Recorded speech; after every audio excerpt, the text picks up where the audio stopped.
બેઠા એમ. હવે ચંદુભાઈ તમને એક પ્રશ્ન કરવાનો અને એ હાટું બોલાયા છે ખેડૂત બધા ભેગા થઈને. હા બોલો ને ભગવાન. કે હવે આ સરકારે શું ધૈર્ય છે ખેડૂત માથે આમ તૂટી પડી ગઈ છે, વાહે જ પડી ગઈ છે. એમ ભાવ અમારે નહીં પાડવાનો, કાંઈ આ થાંભલા સરકાર આ કંપનીની જ તે લ્યો, તો ખેડૂતને શું કરું એમાં તમને આજ બોલાવ્યા છે, એનું કાંઈક કયો અમને. ના ના, ખરેખર તમારી વાત સાચી છે. આજ મોટા વાગોદર ગામે તમે બધા ખેડૂત મિત્રો જે ખરેખર ચિંતા કરી ને એ બહુ સારી કરી છે, કારણ કે હજી આપણા ગામની અંદર કોઈ થાંભલાનું કે આશે તેશે વાતાવરણ આવ્યું નથી. પણ એનો મતલબ એવો નથી કે આપણા ગામમાં નહીં આવે. આજે અદાણી તો કાલે અંબાણી, કોઈના કોઈ સ્વરૂપે જવાના છે. અને ખેડૂત મિત્રોએ ખરેખર એક વાતની એક નોંધ લીધા જેવી છે કે આજે બીજા ગામમાં છે તો આપણે ક્યાં ટેન્શન છે? નહીં, ખરેખર જ્યાં જ્યાં ખેડૂતોનું આંદોલન થાય અને જ્યાં જ્યાં ખેડૂત મિત્રોને વિપત્તિ આવી હોય ને ત્યાં દરેક ગામમાંથી દરેક ખેડૂતે 5-25 જણાને જવું જોઈએ. આમાં જો તમારી એકતા હશે ને તો તમારી એકતાને તોડવાની કોઈની તાકાત નથી અને એકતાની સામે કોઈ દિવસ કોઈની જીત થાય નહીં. માટે તમારે ખરેખર એકતા રાખવાની. આજે મુખ્ય પ્રશ્ન એ છે કે અદાણી હસ્તક જે કાંઈ અત્યારે વીજ લાઈન ગોઠવવામાં આવી રહી છે એમાં વિઘોમાં ખેડૂતોની જે જમીન છે એ રોકાઈ રહી છે. અને જે કાંઈ ખેડૂતોને ખરેખર એના હકથી મળવું જોઈએ ને એવું વળતર અત્યારે એને મળતું નથી, એટલે ખેડૂતો રિહાણા છે. બાકી એને એવી કોઈ મનાઈ નથી કે અમારી જમીનમાં અમે નાખવા નહીં જ દઈ. પણ ખેડૂતોની જે જગ્યા રોકાય છે તો એનું પૂરેપૂરું એને વળતર તો મળવું જોઈએ ને. કાં તો શરૂઆતમાં જ એને કરોડોમાં તમે વળતર આપો અને અથવા તો એને આ જીવન તમે એને નક્કી કરી નાખો, તમારી વીઘો જમીન રોકાય છે ને એ જીવન એ રીતે વળતર નક્કી થવું જોઈએ.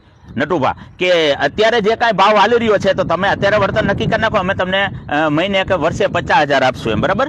તો આ તો તમારું આજીવન છે. તો આજથી 10 વર્ષ પછી આ ભાવ ક્યાં હશે?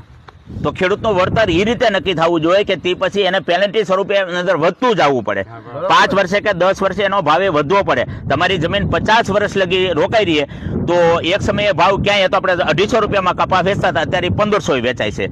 તો અત્યારે 10 વર્ષ પછી 20 વર્ષ પછી એ કપાસ કદાચ 5000 પણ વેચાતો હોય. તો તમે એ રીતે વીઘાના ભાવ નક્કી કરીને આપો તો પણ ખેડૂતને પોહાય એવું નથી. માટે ખેડૂતની વેદનાને આ સરકાર સમજે, આ કંપનીવાળા સમજે એવી મારી આપણો ભાવર છે ને એ બાબતે આપણે ભેગા થયા છે. અને આ એક બાબતે નહીં, ખેડૂતોને તો મોટા ભાગે આ સરકાર છે અમથાઈ એમ કહે છે કે ભાઈ આ લોકો ધરતીપુત્ર છે, એની ઉપર આખો દેશ નભે છે. પણ એ બાબતથી એને કોઈ દી ચિંતા કર્યું ને એવું લાગ્યું જ નથી આપણને ક્યારેય. અસંતોષ હંમેશા ખેડૂતો અસંતોષ રહેશે. એનું કારણ તમને કહું કે 2011ની અંદર મને પાકી ખબર છે ભાઈ પટેલ કે કપાસ 1400 રૂપિયા મણ વેચાણો હતો. 2011ની સાલની વાત હું તમને કરું, મારી નજર અમે સોદો થયેલો 1400 રૂપિયા કપાસ વેચાણો હતો. તો આજે 2026ની સાલ પગી ગઈ તો હજી પણ દલાલો હસ્તક કે વેપારીઓ 1400 ને 1500 કપાસ માગે છે. તો મને એ નથી ખબર પડતી કે હરામીને એટલી શરમ નથી થતી કે તમારું જે 250 રૂપિયાનું ખાતરનું બાચકું આવતું હતું એ અત્યારે સાડી 2200 તમે પોગાડી દીધું, 2000 પોગાડી દીધું. તો તમને એમ થાય છે કે મોંઘવારી નડે છે, બધાનો ભાવ ચડી જાય. કાપડ ઓલા જે કાંઈ એનું કાપડ આવતું બાચવાનો એનો ભાવ વધ્યો છે, દોરાનો ભાવ વધ્યો, મજૂરીનો ભાવ વધ્યો અને એને પેકિંગ કરવાના ભાવ વધ્યા છે. તો ખેડૂતોને આ બધું નહીં નડતું હોય કાંઈ? ખેડૂતોને અત્યારે મજૂરીને કેવડી થઈ ગઈ. એક સમય એવો હતો કે 2011ની સાલમાં તમને 150 રૂપિયા મજૂર મળતા હતા. અત્યારે ખેતીની મજૂરી કરવા માટે તમારે ત્યાં આગળ નીંદવા પાડવા માટે 500 રૂપિયા અત્યારે મજૂરી હાલે છે. ભાગ્યને એટલો ભાગ દેવો પડશે, બિયારણ એટલું મોંઘું થઈ ગયું, ખાતર એટલું મોંઘું થઈ ગયું. અને હંધાઈથી વિશેષ હોય તો રાત દિવસ એ ખેડૂતોના ઉજાગરા છે, રોજડા ભૂંડરાનું ધ્યાન રાખવા માટે જે ઉજાગરા એ.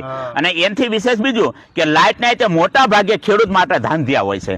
ઉદ્યોગપતિને નટુભા 24 કલાક લાઇટ આપવામાં આવે છે, 3 પાળી ફરે 8-8 કલાકને. 8 કલાક આ લોકો નોકરી કરે, એ ઘરે વહી જાય, 8 કલાક બીજા આવે. તો ત્યાં તમે 24 કલાક દો છો.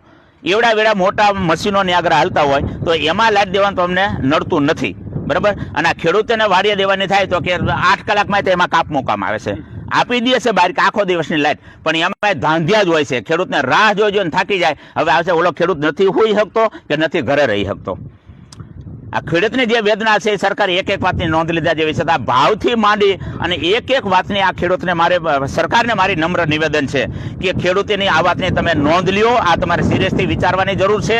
નકર આ ખેડૂતો છે, આજ ખેડૂતના જે પેટમાં આગ લાગી છે ને બધી બાબતથી ખેડૂતના પેટમાં આગ લાગી છે. જેથી એના મગજમાં ચડી ગઈ ને તેથી મા ભવાનીની સોગંદ આ ખેડૂતો બધા એક થયા ને તેથી આ સરકારનો બટન દબી અને સરકારને જ બદલી નાખશે. માટે આ સરકારને જો તમારી જ સરકાર જોતી હોય તો આ ખેડૂતોને વાતને ખરેખર ધ્યાનમાં લેજો. નકા ખેડૂતો વિફરા તો તમે એકેય મેળના નથી. કારણ કે તમારે અદાણી કે અંબાણીના મતથી તમે નથી છૂટાતા, એના 5 કે 25 સભ્યથી નથી છૂટાતા. તમે આ લાખો કરોડોમાં જે ખેડૂતો છે એના પરિવારના મતથી તમે છૂટાવશો. જો આ વાતની તમે નોંધ ન લ્યો તો તમારી સરકાર પણ આવતી આ 25 જે હવે આવે છે ચૂંટણી, એ ચૂંટણીમાં હિતાવીની ચૂંટણીમાં તમારી સરકારનું ધોવાણ ન થઈ જાય એની તમારે કાળજી રાખવી ને તો આ સરકાર આ એક વાતની નોંધ લેજો. મેં કીધું ભાવથી માંડીને બધું.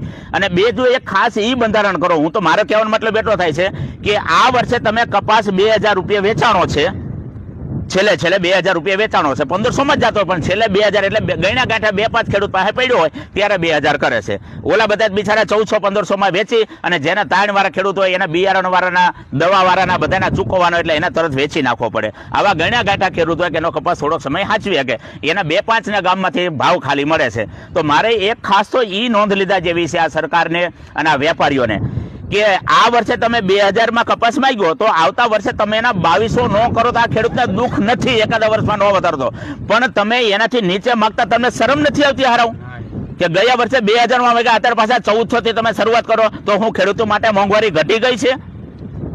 ખેડૂતોની વાતને તમે નોંધ લ્યો. અને અથવા તો તમે એવું કરો હાલો કે ખેડૂતોને તમે ઈ જ ભાવે તમે વેચો છો તો ખેડૂતો એના હાથ બહાર લઈને આવે ને તો એને તેલે તે 50% મળવું જોઈએ, એને મગની દાળે 50% મળવું જોઈએ, એને ચોખાઈ 50% મળવા જોઈએ, એને ઘઉં જોતા હોય પાછા વેપારી પાસે તોય 50% મળવા જોઈએ. અને ખેડૂતને ખાસ વેદના હોય અને મારા ધ્યાને લીધા જેવી એક સાહિત્યકાર તરીકે અને એક ખેડૂતના એક પુત્ર તરીકે અને એક રાજપૂત તરીકે મારે તમને ખાસ તો એક ઈ વાત નોંધ લીધા જેવી છે કે કોઈ પણ વખતે આ ખેડૂતો જે કાંઈ માલ તમારો વેચવા આવે એના ભાવ હારા બીજા નક્કી કરે. એટલે આ ખેડૂતો હું પાકિસ્તાનમાંથી આવ્યા છે. એક નાની એવી ફુગા ખોડુબા, એક ફુગા વેચવા બેઠેલી બાઈ હોય ફૂટપાથ ઉપર, તો ઈ એના ફુગાના ભાવ પોતે નક્કી કરે કે બાપુ આ 20 રૂપિયાનો ફુગો છે, પટેલભાઈ આ ફુગો છે એ 15 રૂપિયાનો છે. કોઈ પણ વ્યક્તિ, મારો કહેવાનો મતલબ કે હું મારો અત્યારે દુકાનનો વેપાર કરું છું તો આ ચોકલેટ મારે જે ભાવ વેચે એનો ભાવ હું નક્કી કરું છું. તો આ ખેડૂત એક જ એવા છે કે એના ભાવ ઓલા હારા બધા દલ્લા નક્કી કરે છે. તમે દૂધ લઈને જાવ તોય ભલે અને દાણા લઈને જાવ તોય તે ભલે, એના ભાવ બીજા નક્કી કરે. શું કરો ભાઈ? એના પોતાની કંપનીમાં પેદા કરેલી પ્રોડક્ટ કહેવાય. એક નાની એવી પિન કોઈ બનાવતો તેનો પિનનો ભાવ એ નક્કી કરે છે કે મારી પિન આ, મારી ટ્યુબલાઇટ આ ભાવે, મારો લેમ્પ આ ભાવે. તો આ ખેડૂત એક જ એવા છે કે દૂધના તેના ફેટ ઉપર ઓલા લોકો નક્કી કરી દે કે ભાઈ તમારે 30 રૂપિયા જાય, 30 રૂપિયા માને નીકળી જવાનું. અને તમે ત્યાં આગળ જાઓ, તમારી ગાડી ભરીને જાઓ યાર્ડની અંદર, એટલે બીજા બધા ત્યાં આગળ દલાલ હોય, બધા દલાલ તમારા ભાવ નક્કી કરે. અને દુઃખ ત્યારે લાગે છે કે દલાલ ભાવ નક્કી કર્યો એ ભાવ કરતા જ હાલો 1500, 1550, 2000 રૂપિયા, 2200 રૂપિયા એમ કરીને નક્કી કરે. એ તમારો માલ તમારો જે ન્યાગર 1500 માં ગયો અને તમે એ વેચાણ થઈ ગયું, પૂરું થઈ ગયું, બીજે દિવસે એ વખતે કલાક પછી વેપારી પાસે લેવા જાઓ એટલે એ ભાવ તમારો વેપારી નક્કી કરે. હવે 1650 તો એને એની પાસે અધિકાર આવી જાય પોતાનો ભાવ નક્કી કરવાનો. તમારો 1500 માં ખરીદી લો, તમારે તે દી લેવું હોય તો તમને 1600 માં 1700 માં મળશે. તો આ ખેડૂતોએ આવો કયો ગુનો કર્યો છે? સરકારને ખાસ આ નોંધ લીધા જેવી છે. જો ખેડૂતને આ એક બાબતની નોંધ નહીં લ્યો તો 2027 જે ચૂંટણી આવે છે એમાં તમારી સરકાર નથી. આજ વાગોદરની અંદર બધા ખેડૂત મિત્રો ભેગા થયા છે અને ખાસ એટલા માટે મિટિંગ કરી છે. અને દરેક ખેડૂત મિત્રોને, ગુજરાતભરના ખેડૂત મિત્રોમાં, ભારતભરના ખેડૂત મિત્રોને અમે આ વિડીયોના માધ્યમથી એક સંદેશો દેવા માંગી છે કે અમારી આ વાતને તમે સહમત થાવ અને આપણે બધા એક થાય. કાં સરકાર આપણે જોતું વળતર અને આપણા ભાવમાં આવા સુધારા કરે, તમને પૂરું વળતર તમારી પ્રોડક્ટનું મળી રહે એવો સુધારા કરે. અને ન કરે તો 2000ની ચૂંટણીની અંદર જો તમે બધાય ખરેખર એક નહીં થાવ, બટનને બદલાવવાની તમે નક્કી નહીં કરો તો પાછળ ભોગવવાની તૈયારી રાખજો. બાકી મારી દરેક ખેડૂતોને નમ્ર નિવેદન, આ વાતની સાથે બધા જોડાઈજો અને આપણી જીત થાય એ માટે દરેક વ્યક્તિને મારું નમ્ર નિવેદન છે કે ગામના અને તાલુકા જિલ્લાના ખેડૂતો એક થઈ અને આ વાતની નોંધ લઈ અને બધાય એક થાવ. બીજી આપણે કાંઈ આથી વિશેષ કાંઈ કહેવું નથી. ફરીથી એક વખત વાગોદરના ખેડૂતો વતી મારું નમ્ર નિવેદન સરકારને કે આ વાતની અમારી નોંધ લે. જય માતાજી, જય ગુરુદેવ.